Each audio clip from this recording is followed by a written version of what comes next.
Kupitia maadhimisho haya ya Mei Mosi, napenda kutumia fursa hii kuwapongeza wafanyakazi wote wa Zanzibar kwa mchango wao mkubwa sana katika kuimarisha uchumi, kutoa huduma kwa jamii na kukuza sekta za uzalishaji.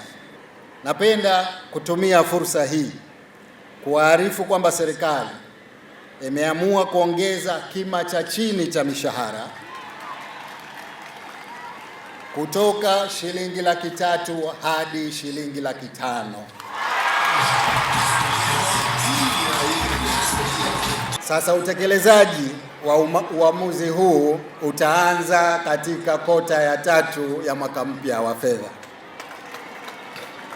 Ongezeko hili limezingatia hali ya uchumi wa nchi, gharama za maisha, pamoja na umuhimu wa kuwapa motisha wafanyakazi ili waendelee kutekeleza majukumu yao kwa bidii na uadilifu.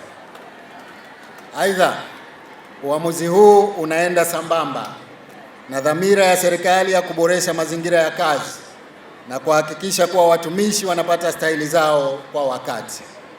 Serikali itaendelea kufanya tathmini ya mara kwa mara ili kuhakikisha kuwa maslahi ya watumishi yanaendana na hali halisi ya uchumi na mahitaji ya wananchi.